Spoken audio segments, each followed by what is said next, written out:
ব্রাজিলের পরবর্তী ম্যাচের সময়সূচি এবং কোন দল শক্তিশালী দেখুন। আজ ব্রাজিল বনাম সাউথ কোরিয়ার ম্যাচ শেষ হয়েছে। এরপর ব্রাজিল মাঠে নামবে পরবর্তী ম্যাচ খেলতে, যেখানে ব্রাজিলের প্রতিপক্ষ এশিয়ার আরেক পরাশক্তি দল জাপান। জাপানের বিপক্ষ ব্রাজিলের রেকর্ড দুর্দান্ত। ব্রাজিল এবং জাপান এখন পর্যন্ত মোট 9টি ম্যাচে মুখোমুখি হয় হেড টু হেড। সেখানে ব্রাজিল জয় পায় 7 ম্যাচে এবং 2টি ম্যাচ ড্র হয়।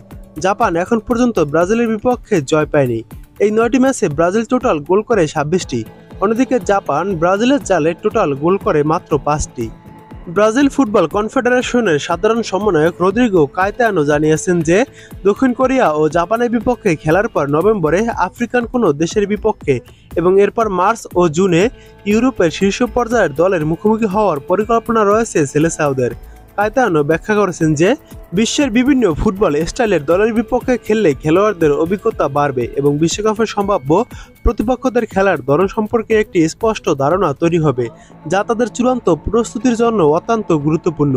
এই প্রীতি ম্যাচগুলো ব্রাজিলের খেলোয়াড়দের নিজেদের কৌশল ও খেলার মান যাচাই করার সুযোগ দেবে এবং বিশ্বকাপের আগে দলকে আরও সুসংহত করতে সহায়তা করবে।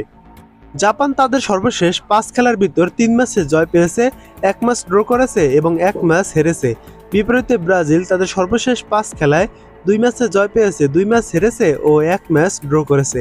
সর্বশেষ ম্যাচ ব্রাজিলও হেরেছে, জাপানও হেরেছে। এবার দেখুন এই ফ্রেন্ডলি ম্যাচটির সময়সূচি। ব্রাজিল ও জাপান মাঠে নামবে অক্টোবরের 14 তারিখ বাংলাদেশ সময় বিকেল 4টা 30 মিনিটে ম্যাচটি শুরু হবে। ব্রাজিল এবং জাপানের সর্বশেষ 4 ম্যাচের হেড টু হেড রেকর্ড থেকে দেখা যাচ্ছে ব্রাজিলই 4টি ম্যাচে জয় পেয়েছে। ম্যাচগুলোর ফলাফল যেমন ছিল: প্রথমবার দেখা হয় 2006 বিশ্বকাপে, তখন ব্রাজিল 4 গোলে জাপানকে উড়িয়ে দেয়।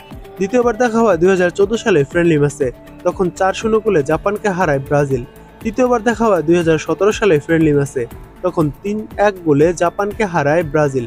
এবং শেষবার দেখা হয় 2022 সালে ফ্রেন্ডলি ম্যাচে, তখন 1-0 গোলে জাপানকে হারিয়েছিল ব্রাজিল।